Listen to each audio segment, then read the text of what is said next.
오늘의 말씀은 요한복음 6장 53절에서 59절까지의 말씀입니다.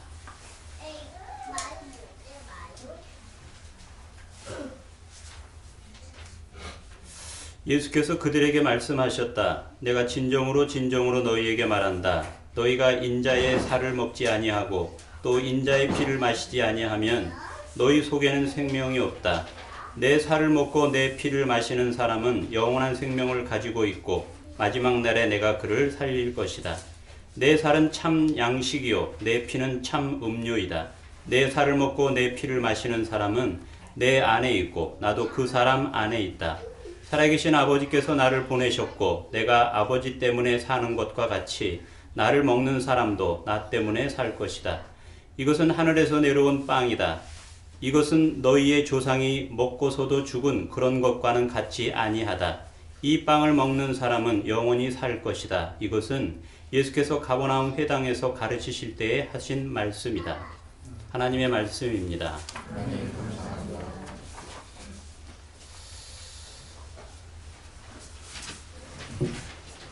서울에 15년 만에 강추위가 왔다고 하는데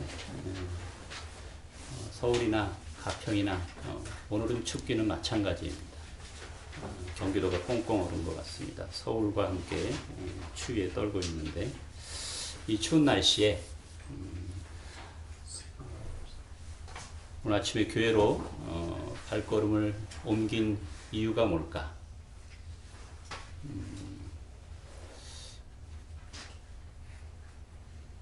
어쩌면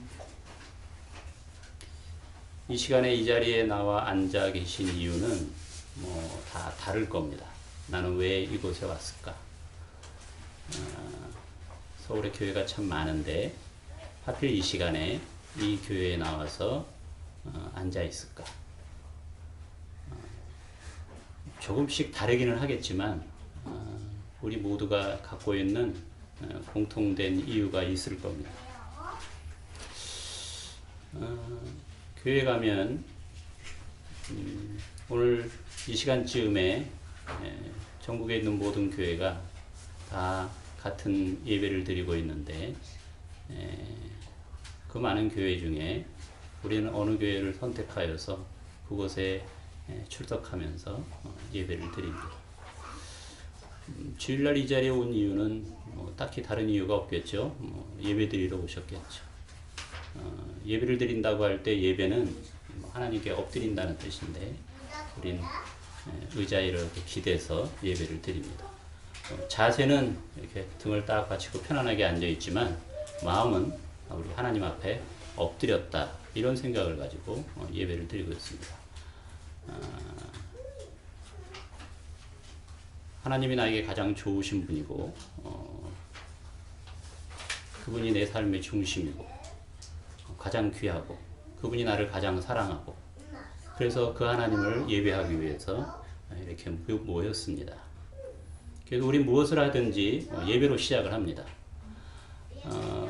가끔 장례 예배, 출판 감사 예배 이런 문구가 거슬려서 그것이 어떻게 예배가 될 수가 있냐 해서 많이 바꿉니다. 장례식과 예배를 분리해서 예배와 장례식, 예배와 출판 감사 의식 이런 식으로 그 예배와 행사를 분리합니다. 오늘처럼 드리는 예배 안에도 여러 가지 의식이 함께 다 섞여 있습니다. 예배만 드리지 않습니다. 때로 공부도 하고 교제도 하고 그 안에 식사도 함께 곁들여 있습니다. 주일날 예배 드리러 왔을 때 우리가 가장 중요하게 생각하는 것이 하나 있습니다. 예배를 드린다고 할 때 예배를 어떻게 드렸을까? 오늘 나는 예배를 잘 드렸나를 점검할 때 무엇이 기준이 됩니까? 꼼짝없이 설교가 기준이 됩니다. 그날 드린 예배의 설교가 나에게 얼마나 감동이 있었는지에 따라서 오늘 예배 잘 드렸다. 아니면 돌아가면서 오늘 무슨 예배를 드렸는지 모르겠네. 이렇게 평가를 합니다. 그만큼 예배 안의 설교의 비중이 커져 있습니다. 사실은 예배 드리러 온다고 했지만 더 중요한 것은 사실은 그 예배 중에 설교, 하나님의 말씀을 들으러 왔습니다. 요즘은 하나님의 말씀을 듣는 통로가 굉장히 다양합니다. 여러 가지 통로를 통해서 하나님의 말씀을 들을 수 있습니다.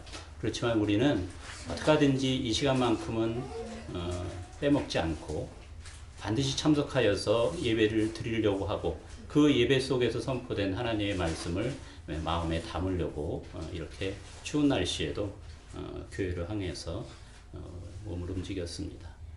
오늘 말씀대로 하면 우리는 설교, 예수님의 말씀하고 정확히 비교할 수는 없지만 예수님이 전해주신 또 예수님이 우리에게 주시려고 했던 그 빵을 먹으려고 교회를 온 것입니다.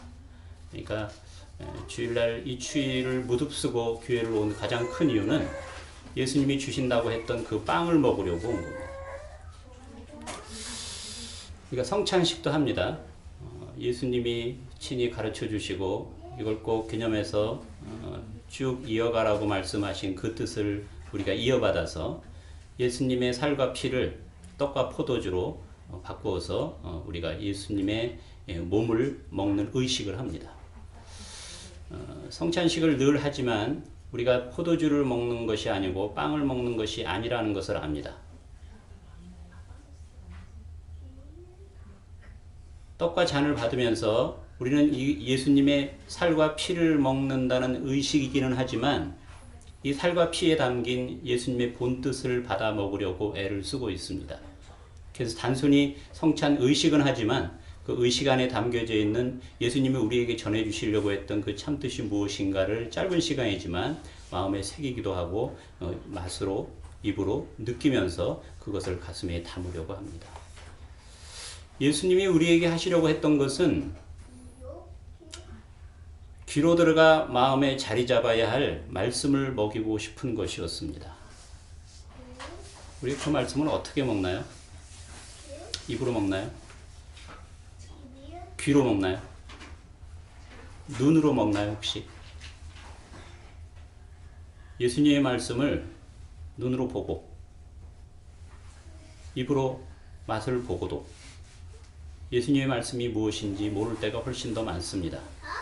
우린 예수님의 말씀은 마음으로 받아 먹어야 된다는 것을 많이 들어서 알고 있습니다.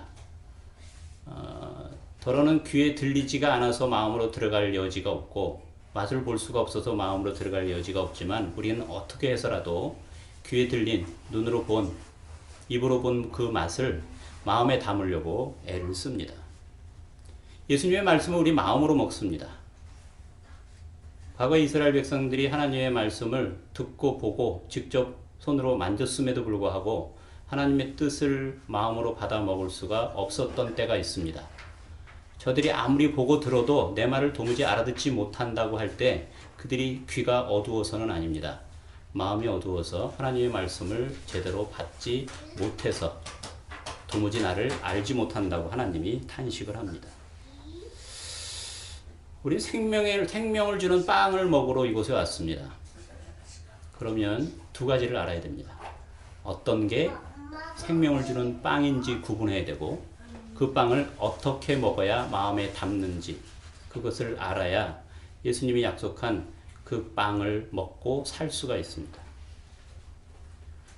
무엇이 생명을 주는 빵입니까? 어떤 말씀이 생명을 주는 빵입니까?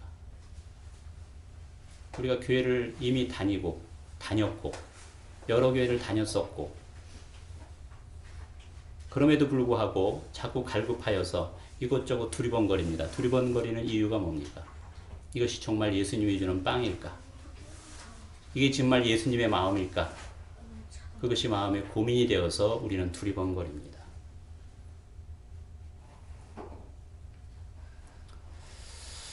비록 서툰 요리지만 설교를 통해서 또 마음의 감동을 통해서 그것을 누군가에게 전달하려고 하는 사람들이 목회자들, 설교자들일 겁니다. 말을 해야 하는 사람은 예수님이 주시려고 했던 그 빵을 잘 찾아서 내어놓아야 하고 그 빵을 받아 먹어야 하는 사람은 각자 취향과 성격에 상관없이 어떤 것이 정말 예수님의 빵인지 잘 찾아 먹어야 할 책임이 있습니다. 왜 그러냐면 그렇게 해야 생명을 얻기 때문입니다. 예수님이 길이라고 하고 예수님이 생명이라고 해서 교회를 찾고 예수님의 말씀을 듣는데 생명을 주는 그 양식인 말씀을 잘 찾아 먹고 내가 먼저 살고 산 그 사람이 그 빵을 또 잘 요리해서 그것을 먹어야 하는 사람들에게 잘 나누어주고 나누어준 그 빵이 받아 먹어야 할 사람들이 잘 받아 먹어서 내가 그 빵을 먹고 살았다 하는 고백을 듣는 것이 설교자들의 기쁨입니다. 멋진 인생을 만들려면 우리가 평생 지어야 할 집을 잘 지어가려면 늘 이 빵을 잘 구분해서 잘 찾아서 먹어야 할 겁니다. 생명에 이르게 하는 빵, 영원히 살게 하는 빵, 그것이 예수님이 우리에게 주려고 했던 빵입니다. 예수님의 관심은 물론 꼭 마음에만 있지는 않았습니다. 몸을 살리는 것도 예수님의 관심이기도 합니다. 예수님의 말씀을 들으려 몰려온 사람들이 굶주려 있는 것을 보고 안타까워하시고 먹을 것을 나누어 주신 예수님의 마음은 꼭 몸은 아무 관심이 없고 꼭 마음에만 관심 있는 분이 아닌 것을 보여줍니다. 몸도 살려야 하고 마음도 살려야 합니다. 몸과 마음을 따로 분리하기는 어렵습니다. 같이 붙어있는 이 몸과 마음을 따로 구분하여서 몸은 백해무익하고 마음만 중요하다 이렇게 말할 수는 없습니다. 몸만 중요하고 마음이 뭐 이렇게 중요하냐 이렇게 구분할 수도 없습니다. 몸과 마음이 어차피 하나여서 몸 마음을 따로 나누기는 참 어렵습니다. 그럼에도 불구하고 예수님은 자꾸 몸보다는 마음에 더 치중하여서 말씀을 합니다. 몸보다는 마음이 중요하다.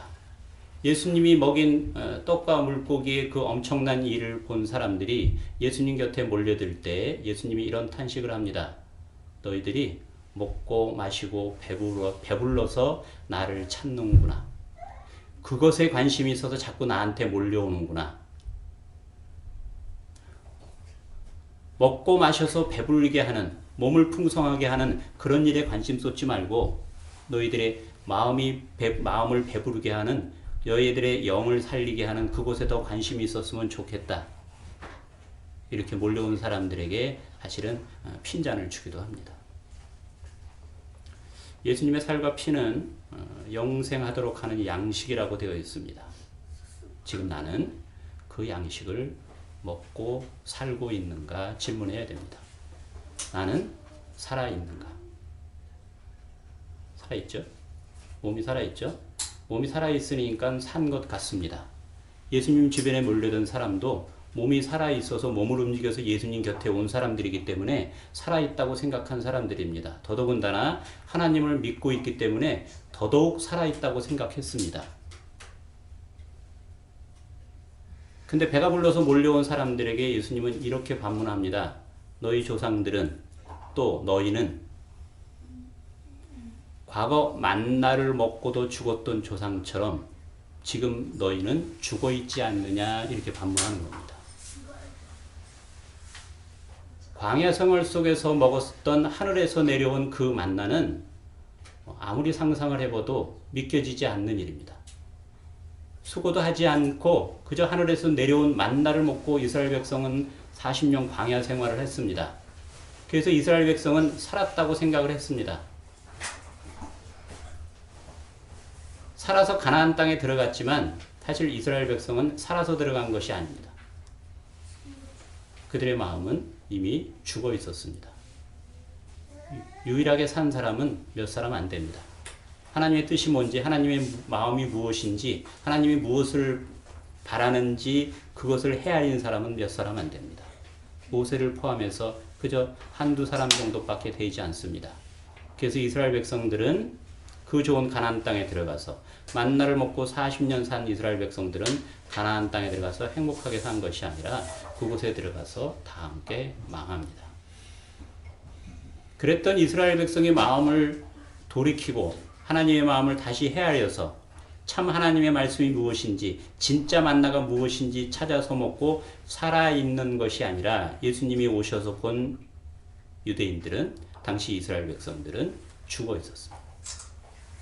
그래서 예수님이 자꾸 말하는 겁니다. 이렇게 해야 산다. 이런 마음을 가져야지 산다. 이 말을 들어야지 산다. 내가 너희를 살리기 위해서 왔다. 하나님이 나를 그래서 보낸다라고 자꾸 이야기를 하면 백성들은 그 말이 귀에 들리지를 않습니다. 무엇으로 봅니까? 눈으로 예수님을 봅니다. 보아하니 우리가 아는 그 변방의 요셉의 아들입니다. 볼품없는 자의 아들이 우리 앞에 와서 하나님이 보냈다고 하고, 심하게는 하나님의 아들이라고 말하고, 나를 본 사람은 하나님을 봤다고 이야기합니다. 속에서 올라오는 건 깨달음이 아니라 분노입니다. 엉뚱한 소리를 하고 다니는 사람으로 보였습니다. 그래서 예수님이 하는 말은 믿겨지지가 않고 따르고 싶은 마음도 별로 없었습니다. 다만 먹고 배부르니까 자꾸 예수님 곁에 몰려올 뿐이라고 말합니다. 만나는 조상 대대로 먹었던 이스라엘 백성들의 양식입니다.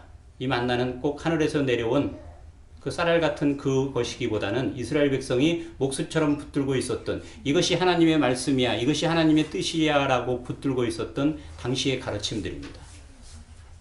그런데 그 만나를 먹고 이스라엘 백성은 죽어 있었습니다. 그래서 예수님이 새 것을 줍니다. 만나가 아닌 새 것을 이스라엘 백성에 주어서 살리게 하려고 합니다. 그래서 그것을 빵에 비유합니다. 내가 너희에게 줄 빵은 그것과 다르다고 말합니다.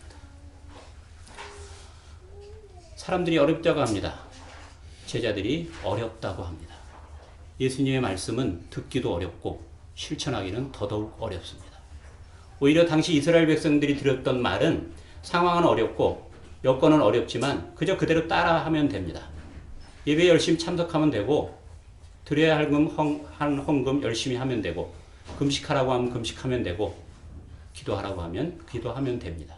근데 예수님의 말씀은 처음에 들을 땐 쉬워 보이지만 따르기는 너무나 어려웠습니다. 때로 어떤 말은 아리송해서 이해하기가 참 어렵습니다. 우리가 살아있는데 다 죽었다고 말합니다. 우리가 하나님을 잘 알고 있는데 너희는 하나님을 전혀 모르고 있다고 말합니다. 죽어있는 사람들에게 가장 잘 드러나는 어떤 특징 중에 하나는 분노입니다. 새롭게 들리는 말씀을 가지고 고민하기 이전에 화부터 치밀어 오릅니다. 그것을 가장 잘했던 사람이 바울 되기 전 사울입니다. 이게 말이 되는가? 내가 알고 있는 것과 너무나 다른 이 이야기를 어떻게 내가 받아들이는가? 그것을 소화하지 못해서 속에서 분노가 일어납니다. 어렵다고 하는 제자들에게 예수님이 이렇게 말합니다. 어렵느냐? 그럼 내가 쉬운 걸 해줄까? 쉬운 걸 보여줄까? 그러면 나를 믿겠니? 그러면서 하는 말이 뭡니까? 내가 원래 있던 곳에 올라가면 믿겠니? 이렇게 말합니다. 하늘로부터 오셨다고, 하나님의 보냄을 받았다고 하셨던 예수님이니까 내가 하나님께로 가면 믿겠니? 그랬습니다. 아마 그건 쉬울 거다. 내가 하늘로 올라가면, 하늘로 올라가는 것을 보면 믿기는 쉬울 거다. 그렇지만 이 몸은 아무 유익이 없다. 이렇게 선언합니다. 이 몸이 하나님께로 올라간들 너희에게는 아무 유익이 없다. 몸은 유익하다. 너희의 마음, 너희의 영이 중요하다. 이렇게 말을 자꾸 바꾸십니다. 설명도 쉽지 않고 믿기도 쉽지 않습니다. 사실은 예수님의 몸의 부활과 승천은 정말 예수님이 무엇인지를 알려주기 위한 손가락에 불과합니다. 근데 사람들은 예수님의 몸이 부활하고 예수님의 몸이 승천한 것을 보고 거기에 붙들려 있습니다. 예수님이 그것을 통해서 보여주려고 했던 것은 마음의 부활이고 마음의 승천입니다. 마음이 하늘로 올라가는 겁니다. 그런데 올라가신 몸만 붙들고 수천 년을 지나왔습니다. 부활과 승천이 정말 놀라운 일이기는 합니다. 그렇지만 예수님의 선언대로 하면 우리에게 별로 유익이 없답니다. 왜 유익이 없다고 말씀하시는가? 그것이 우리의 마음을 살리지는 못한다는 거예요. 그것을 깜짝 놀라워서 믿기는 하지만 그 그것이 우리를 마음을 살리는 결정적인 역할을 하지 못한답니다. 음식은 몸을 살리고 우리 눈으로 보는 것은 우리 몸에 유익하기는 하지만 우리 마음을 살리는 것은 다른 것이라고 말합니다. 예수님이 주시려고 했던 것은 몸을 살리는 양식은 사실은 아닙니다. 물론 그것도 중요해서 먹이기는 하고 이 몸뚱아리를 고치기도 하고 이 몸을 살리기도 하십니다. 근데 그것을 통해서 보여주시려고 했던 것은 다른 것이었습니다. 몸은 살아나려면 죽었다가 살아나야 됩니다. 몸의 부활은. 그러나 마음은 산채로 영원히 살 수 있습니다. 예수님의 하신 약속의 대부분은 살아서 나를 믿는 자는 영원히 살리라는 약속입니다. 여러분 장례식장에 가서 가장 많이 듣는 설교 본문 중에 하나입니다. 죽어도 살겠고 살아서 나를 믿는 자는 영원히 죽지 아니하리라. 근데 그 장례식장에서 설교에 이용하는 본문은 앞에 부분만 합니다. 죽은 자는 반드시 다시 그때가 되면 살아날 것이다. 근데 왜 뒷부분은 설교를 못합니까? 살아서 나를 믿는 자는 영원히 죽지 아니하리라.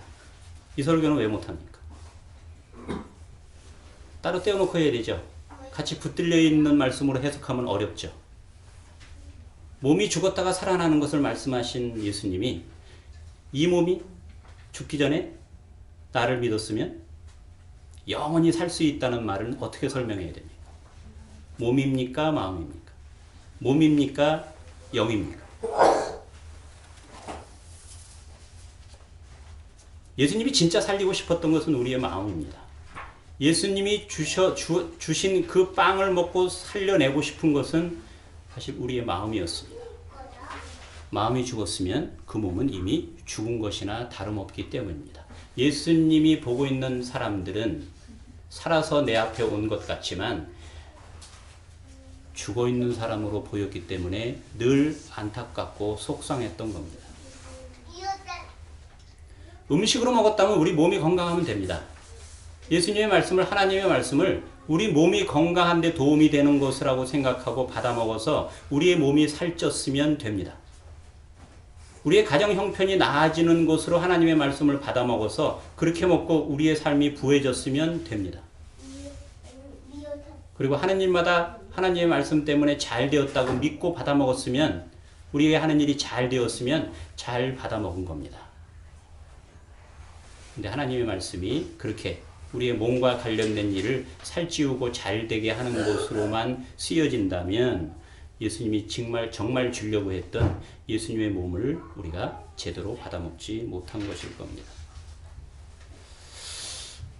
어렵고 힘들어서 사람들이 다 떠났다고 합니다. 많이 떠났답니다. 예수님을 따라다니면 먹고 배부를 것 같았는데 그게 아니라고 자꾸 강변하시니까 사람들이 자꾸 떨어져 나갑니다. 제자들 중에 많이 떠났다고 되어 있습니다. 그때 가까이 있는 제자들에게 묻습니다. 너희도 나를 떠나려느냐? 너희도 가겠니? 그럴 때 베드로가 이렇게 대답하죠. 영생의 말씀이 여기 있으니 내가 떠날 수가 없다고 말합니다. 영생의 말씀이 여기 있으니, 영생의 말씀이 선생님에게 있으니 선생님 곁을 어떻게 떠나겠습니까? 이 말은 먹고 사는데 관심을 두지 않고, 먹고 배우는데 관심 두지 않고, 우리의 마음을 살리는데 당신의 말씀을 듣고 따르겠습니다 라는 고백이 담겨져 있습니다. 근데 예수님이 돌아가실 때까지도 그 말의 뜻을 사실은 이해하지 못합니다. 예수님이 정말 제자들에게 주려고 했던 그 뜻이 무엇인지 잘 모르고 예수님의 죽음을 맞이합니다. 예수님이 주시려고 했던 그 떡을 지금 당장 받아서 제대로 먹으면 우리가 산답니다. 무엇이 삽니까? 몸은 살아있는데 우리의 마음이 산답니다. 죽었던 마음이 산답니다. 사실은 그래서 우리가 그 떡을 먹으러 이 자리에 온 겁니다. 살고 싶어서 온 겁니다. 건강하고 싶어서 온 것은 사실은 아닙니다. 우리의 마음이 살았으면, 살아있다면, 더 건강히 살았으면, 더 재미있고 신나게 살았으면 하는 바람으로 예수님의 말씀 그 떡을 자꾸 먹으려고 우린 주일마다, 때로 교회 오지 못해도 예수님이 진짜 우리에게 주시려고 했던 떡이 무엇인지 찾아 먹으려고 애쓰고 있습니다. 예수님이 가르쳐 주신 주기도 안에 일용할 양식은 사실은 어쩌면 매일 먹을 빵이기보다는 매일 먹어야 되는 생명의 양식이었을 겁니다. 그 엄청나게 귀하고 짧은 기도를 우리에게 가르치실 때 육은 무익하니 먹고 배부르니 나를 따른다고 했던 그 떡, 그 빵을 주시려고 했던 것은 아닐 겁니다. 우리는 매일 일용할 양식, 먹고 우리의 마음이 살아날 그 빵을 하나님 우리에게 공급해 주십시오라고 하나님께 기도하라고 가르치신 기도의 한 부분일 겁니다.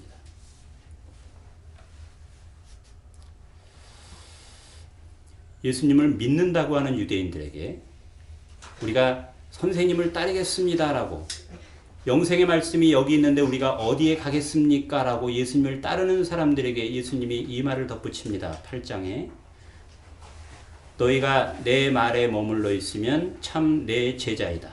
그러면 진리를 알게 될 것인데 그 진리가 너희를 자유롭게 할 것이다. 너희가 내 말에 머물면, 내 떡을 먹고 있으면, 내 떡을 잘 받아 먹으면 너희는 진짜 내 제자이다. 먹고 배부른 그 입으로 들어가는 떡만 먹고 있으면 제자가 아니라는 뜻이기도 합니다.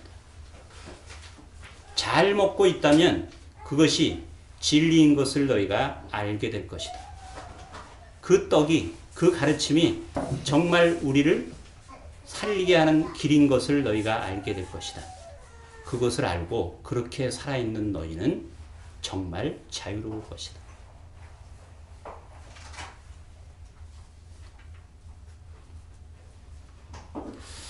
예수님의 참제가 되는 것은 몸을 살리는 그 떡을 받아 먹음이 아닌 우리 마음을 살리는 참 양식을 받아 먹어서 된다고 되어 있습니다.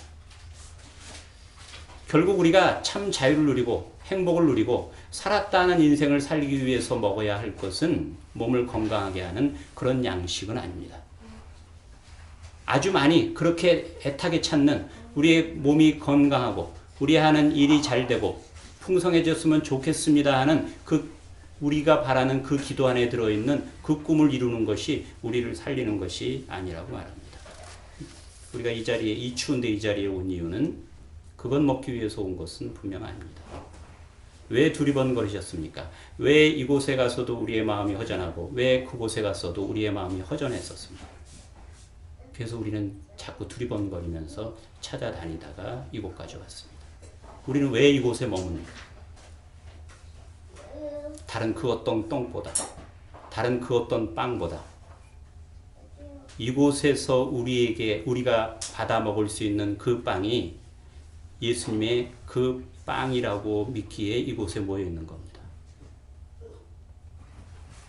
그럼에도 불구하고 왜 이 말을 드립니까? 우리 끊임없이 고민해야 됩니다. 끊임없이 살펴봐야 되고 찾아봐야 되고 검토해 봐야 됩니다. 맞는지. 사실 우리의 짧은 생각으로 하나님의 뜻, 예수님의 뜻을 헤아리기는 참 어렵습니다. 어떻게 구분합니까? 제가 심호하던 교회에서 그저 공예배 때 했던 1500편의 설교 중에 유일하게 제가 기억하여서 하나님이 동그라미 쳐줄 수 있는 설교다라고 생각하시 딱 한 편이 있습니다. 나머지는 긴가민가입니다. 내가 한 그 말씀 선포에 하나님이 동그라미를 쳐줄 수 있을까? 잘했다. 그 말은 내 생각을 잘 전달할 걸 같으다 하고 동그라미 쳐줄 수 있는 설교가 하나도 없어 보입니다. 사실은 지금도 마찬가지입니다. 딱 하나는 너 그거 잘했다라고 아직도 믿겨지는 설교가 하나 있습니다. 그 설교의 제목이 정언기입니다. 정수기가 아니라 정언기입니다. 우린 말씀을 잘 걸러서 먹어야 하기 때문에 교회 가실 때 반드시 정언기 하나를 옆구리에 차고 가셔야 됩니다. 왜요? 잘못 먹으면 죽기 때문에 그렇습니다. 정수기물 잘못 먹으면 오히려 건강에 해롭습니다. 깨끗한 물 먹고 싶어서 골랐는데 잘못 고르면 오히려 몸을 해칩니다. 먹고 살고 싶어서 하나님의 말씀을 들었는데 잘못 먹으면 죽는답니다. 예수님이 하신 말씀, 너희 조상은 과거 만나를 먹고도 죽었다는 말은 무시무시한 말입니다. 과거에만 그럽니까? 예수님 이전만 그렇습니까? 예수님이 오셔서 말씀을 선포한 이후는 괜찮습니까? 교회에서 선포된 말씀은 다 받아 먹어도 우리의 마음을 살리는 양식이 된다고 생각하십니다. 그래서 이 땅에 교회를, 오늘 이 시간에 교회 예배에 참석해서 예배 드리고 있는 사람은 예수님이 보실 때 다 살았구나 이렇게 안심하여 볼 수 있는 그런 정도라고 생각이 되십니까? 어쩌면 아주 많이 죽었구나 하실지 모릅니다. 수십 년, 평생 내 말을 듣고 살았다고 하는데 너희의 마음은 죽어 있구나라고 예수님이 보신다면 이게 얼마나 무서운 말입니까? 그래서 우리는 살려고 하는 겁니다. 제가 언젠가부터 자꾸 발버둥 치는 것 중에 하나는 도대체 무엇이 예수님의 참 말씀일까입니다. 도대체 어떤 분위기가 하나님의 진짜 분위기고 예수님의 진짜 분위기일까 두리번거립니다. 그래서 제가 할 수 있는 한 온갖 것을 뒤적입니다. 이것도 맞는 것 같고 저것도 맞는 것 같고 이게 맞는 것 같으면 저녁에 틀린 것 같고 또 바꿔 읽으면 조금 전에 그 생각이 또 틀린 것 같고 사실은 뚜렷하게 딱 정해지고 확신된 그 무엇이 있어서 이 자리에 쓴 것은 아닙니다. 다만 고민하고 있어서 함께 고민하면 더 좋은 빵을 찾을 수도 있지 않을까 하는 마음으로 이 자리에 선 겁니다. 그런데 자꾸 우리의 마음은 우리의 생활 수준이 높아진 것을 하나님의 복이라고 선언합니다. 대한민국이 이렇게 넉넉해지고 풍요해진 것을 신앙생활 잘해서 하나님이 우리에게 주신 복이라고 말합니다. 정말 이 풍요가 하나님이 주신 복일까 하는 겁니다.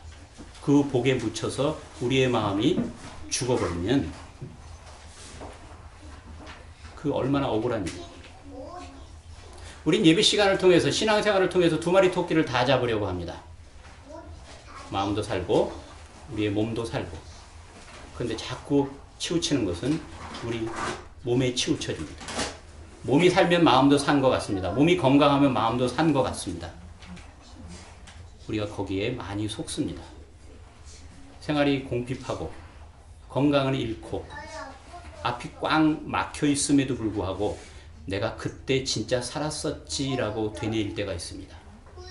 이렇게 넉넉해지고 이렇게 풍성해지고 이렇게 건강해졌는데 나는 하나님에게서 너무 많이 멀어져 있는 것 같아 라고 스스로 탄식할 때가 있습니다.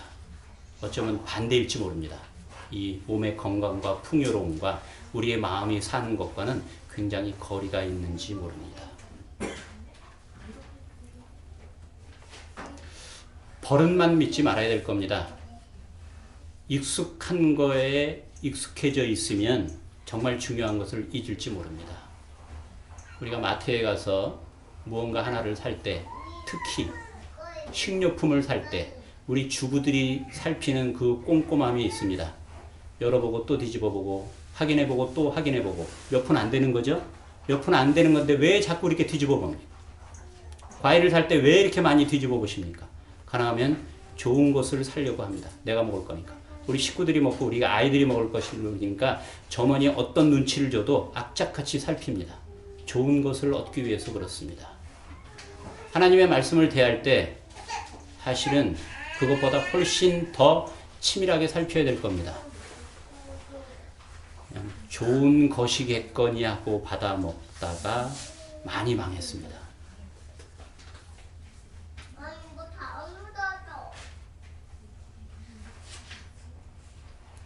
너희 조상은 하늘에서 내린 만나를 먹고도 죽었다. 이건 정성하고 상관없습니다. 가족력이라고 있죠.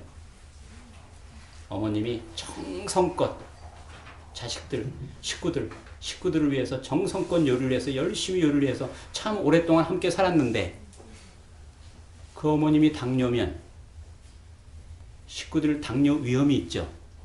왜 그렇습니까?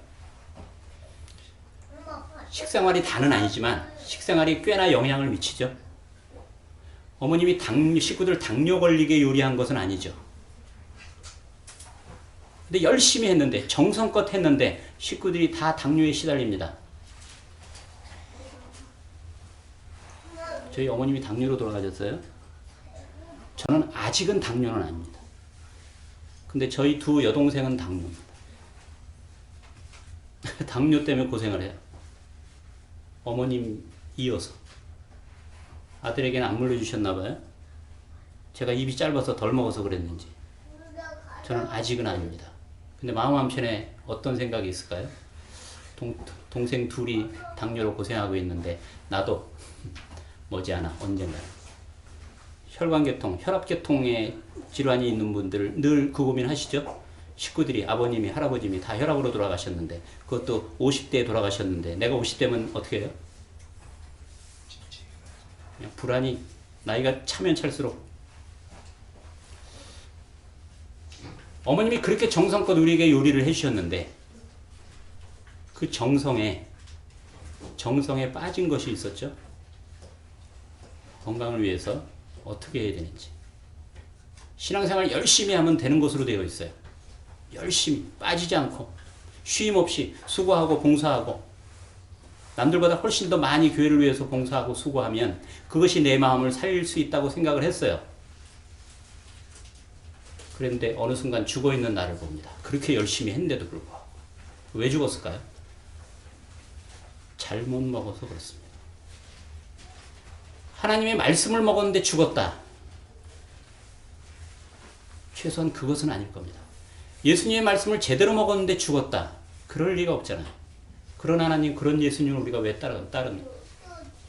살기 위해서 따라갔고 그것을 제대로 먹으면 살겠다고 믿었으니까 따라간 건데 어찌 되어서 잘 먹었는데 죽습니까? 내 마음에. 잘못 먹었죠.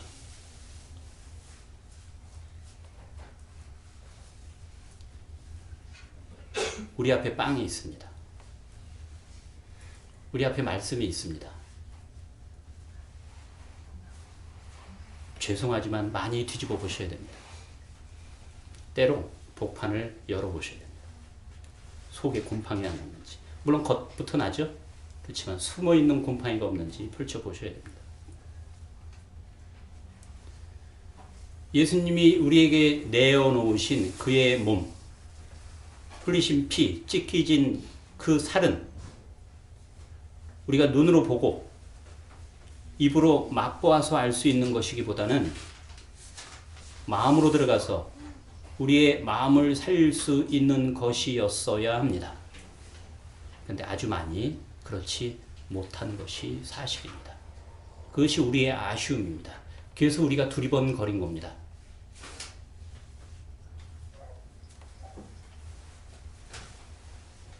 진짜 산자로 살고 싶어서 예수님이 지금 당장 오시더라도 너 정말 산자처럼 살고 있구나 인정받고 싶어서 우리는 두리번거리는 겁니다.